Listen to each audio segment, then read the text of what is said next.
আসিয়াকে তখন নির্মমভাবে ধর্ষণ করার উদ্দেশ্যে তিনজন, কেউ দুই হাত ধরে, কেউ দুই পা ধরে, দিয়ে ব্লেড দিয়ে তাকে ক্ষত করে, এবং ক্ষত করে সেই জনিতে হিটু শেখ এবং সজীব শেখ এবং ওর ভাই, এই তিনজন কিন্তু আপনারা জানেন যে রাজমিস্ত্রির কাজ করতো। তো ওদের মন মানসিকতা এত নোংরা যে আমাদের যে পুরুষত্ব আছে, যে ওদের জন্য আমাদের নিজেরই লজ্জা হয়। আসসালামু আলাইকুম সম্মানিত দর্শক মূল্য, দেশ কিংবা দেশের বাইরে যেখান থেকেই এই মুহূর্তে আমার এই ভিডিওটি প্লে করেছেন, সকলকে জানাই আন্তরিক শুভেচ্ছা ও অভিনন্দন। সম্মানিত দর্শক মূল্য, আপনারা জানেন বহুল আলোচিত মাগুরার আসিয়ার ঘটনাটি। প্রিয় দর্শক, ইতিমধ্যেই আসিয়ার সাথে অন্যায়ভাবে যে ঘটনাটি ঘটেছিল, এই বিষয়ে সবচেয়ে বড় অপরাধী হিটু শেখ, তার বিষয়ে কিন্তু আজকে গুরুত্বপূর্ণ কিছু তথ্য ফাঁস হয়েছে, যা আপনাদেরকে আজকে এই ভিডিওর মাধ্যমে দেখাবো। তাই ভিডিওটি খুবই গুরুত্বপূর্ণ, না টেনে শেষ পর্যন্ত দেখবার অনুরোধ করছি। তার আগে ছোট্ট একটা রিকোয়েস্ট, আপনি যদি আমাদের এই চ্যানেলে নতুন হয়ে থাকেন তাহলে অবশ্যই চ্যানেলটিকে সাবস্ক্রাইব করে পাশে থাকা বেল আইকনটি অন করে দিন। প্রিয় দর্শক, তাহলে চলুন কথা না বাড়িয়ে একটি লাইক করে দেখতে থাকি সম্পূর্ণ ভিডিওটি। আসসালামু আলাইকুম, আপনার মাধ্যমে নতুন সময় দর্শক সবাইকে সালাম। তো আজকে যে ঘটনাটা ঘটে গেছে সম্প্রতি, সেটা হচ্ছে আপনারা জানেন যে 6 বছরের আসিয়াকে ধর্ষণ করা হয়েছে, পুরো বাংলাদেশ নাড়া খেয়েছে। আসলে আসিয়াকে ধর্ষণ করা হয়নি, ধর্ষণ করা হয়েছে বাংলাদেশকে। দেখুন, আজকে আসিয়াকে যেভাবে ধর্ষণ করেছে, তার বাবা যদি আজকে উচ্চবিত্ত হইতো বা তারা যদি আজকে অর্থবান হতো, তাহলে কিন্তু এটা করার সুযোগ পেত না। যে হিটু শেখ, এই হিটু শেখ এবং সজীব শেখ এবং ওর ভাই, এই তিনজন কিন্তু আপনারা জানেন যে রাজমিস্ত্রির কাজ করতো। তো ওদের মন মানসিকতা এত নোংরা যে আমাদের যে পুরুষত্ব আছে, যে ওদের জন্য আমাদের নিজেরই লজ্জা হয় যে মানুষ কিভাবে এরকম হতে পারে। আর এটা আসলে আমরা এটা দেখেছি আমাদের পার্শ্ববর্তী দেশ ভারতে বা অন্যান্য দেশে অন্যান্য জাতিগুলি তারা করতে পারে, কিন্তু মুসলমান হয়ে কিভাবে এটা তারা করতে পারে। আজকে আমরা দেখেছি যে সজীব শেখ তাকে বিয়ে দিয়েছে, সেই বিয়ে হিটু শেখ। এই বিষয়ে আসলে আমি সশরীরে আমি মাগুরায় গিয়েছি, সেখানে যে আমি তদন্ত করে যা পেয়েছি, আসলে ওই কথাগুলি শুনলে আমাদের লোম দাঁড়িয়ে যায় যে মানুষ কি আসলে এতটা অমানবিক কাজ কিভাবে করতে পারে, পশুর মতো। দেখুন, সজীব শেখকে বিয়ে করালো হিটু শেখ, এবং সেই বিয়ের রাত থেকে পালাক্রমে তারা সবাই মিলে ধর্ষণ করে যাচ্ছে এই নিরীহ মেয়েটাকে, হামিদাকে। হামিদার বয়স মাত্র 14 বছর।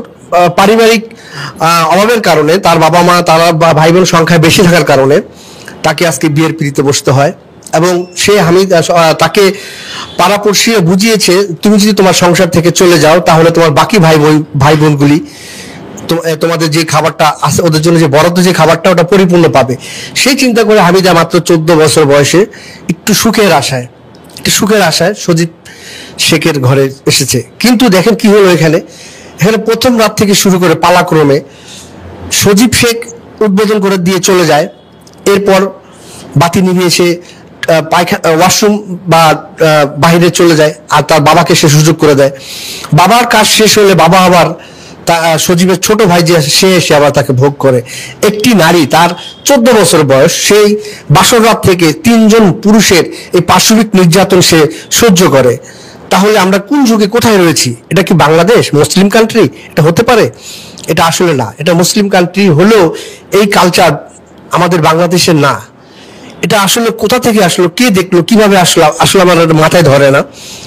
তো তারা এভাবে যখন পালাক্রমে করতেছিল, মেয়েটা একদম নিরুপায় হয়ে শুধু কয়েক মুঠো ভাতের জন্য তা এই আজকে পাশবিক নির্যাতনগুলি সে সহ্য করেছে। এবং এক পর্যায়ে সে তার শাশুড়িকে, কারণ শ্বশুর তো নিজেই ভোগ করতেছে, তাকে তো আর বলার কিছু নেই। শাশুড়িকে যখন বলতো, শাশুড়িও ঠিক নীরবে এগুলি দেখে গেছে এবং তাকে উল্টা পুল্টা বুঝিয়েছে, তোমাকে জিনে ধরেছে, তুমি ভুলভাল বলতেছো, এগুলি বলে তাকে এখান থেকে তার কথাটা গ্রাহ্যই করেনি। এক পর্যায়ে এই হামিদা সে তার বাবা মাকে বলে, বাবা মাও বুঝতে পারতেছে যে মেয়ে হয়তো ছোট মেয়ে, হয়তো তার এই সাংসারিক জীবন সে মানায় নিতে পারতেছে না, এই কারণে তার অসুবিধা হয়তো হইতেছে। বাবা মাও তার এই কথাগুলি বিশ্বাস করছিল না। এক পর্যায়ে যখন হামিদা চলে আসলো ওর বাবা বাড়িতে, ওর মার কাছে, আপনারা জানেন হয়তো ওর বাবা কিন্তু আসলে প্রতিবন্ধী লোক, মানসিক প্রতিবন্ধী লোক। আসলে ওদের ওরকম ইনকামের জায়গাটা আসলে ওরকম নাই, তারপরেও ওর মা মোটামুটি উপার্জন করে, সেটা দিয়ে ওরা পুরো ফ্যামিলিটা চলে। তো এখন যখন ও ওর মার কাছে বলে যে আমার শ্বশুর বাড়িতে আমার এই ঘটনা ঘটে, তো ওর মা আসলে আকাশ ভেঙে পড়ে, এটা কি বলে, এটা কি সম্ভব, এটা কি হতে পারে? তখন হামিদার মা আসিয়াকে তার সাথে পাঠায় দেয়। হামিদার মা চিন্তা করলো যেহেতু আমার মেয়ে কি বলে, কথাগুলি কি কোনো মিল আছে কিনা, তাই হয়তো ও একা একা ভালো লাগে না, এই কারণে হয়তো এগুলি হচ্ছে। তাই সে কি করলো, তখন তার ছোট মেয়ে আসিয়াকে সাথে করে দিয়ে দিল, যাও তুমিও ওকে নিয়ে কদিন বেরিয়ে আসো, কদিন ঘুরে আসো, হয়তো তোমার হয়তো ভালো লাগবে। বা ভালো গেল। আসিয়া হামিদা দুই বোন বাবা বাড়ি থেকে গেল, মার বাড়ি থেকে গেল, শ্বশুর বাড়ি আসলো। আসার পর আবার নতুন রূপে শুরু হয়ে গেল। এখন হামিদার কথা হচ্ছে যে আমি যে সবাইকে জানাচ্ছি, কেউ তো আমার কথা শুনতেছে না।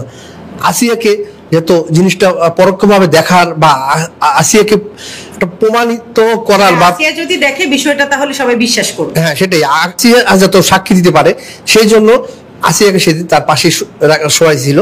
এক পর্যায়ে যখন সজীব শেখ আসলো, সেম ওই অন্য দিনের মতো এসে সে তার কার্যক্রম শেষ করে সে বাইরে চলে গেল বাতি নিবে, তখন আবার ঠিক এই হিটু শেখ আসলো।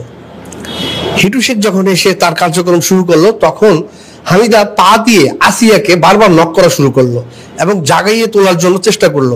এক পর্যায়ে আসিয়া উঠে যায়। উঠে যাওয়ার পর এবং হামিদার কোকরানিতে আসিয়া কিছুটা বুঝতে পারে এরকম করছে গেল বোন, তখন সে সাথে সাথে বাতি জ্বালায় দেয়। প্রিয় দর্শক, আশা করি সম্পূর্ণ ভিডিও দেখে আসলেন। ভিডিওতে যে কথাগুলো শুনলেন হিটু শেখের বিষয়ে, সেদিন আসিয়ার সাথে যে নির্মম অত্যাচার হয়েছিল, প্রিয় দর্শক বিস্তারিত দেখে আসলেন। আসলে এই বিষয়ের উপর আপনার কি মতামত থাকলে অবশ্যই আপনাদের ব্যক্তিগত মতামতগুলো কমেন্টে জানিয়ে দেবেন। তো এবার মতো এখানে শেষ করছি, আবার দেখা হচ্ছে পরবর্তী ভিডিওতে। সেই পর্যন্ত সকলে ভালো থাকুন, সুস্থ থাকুন। আসসালামু আলাইকুম।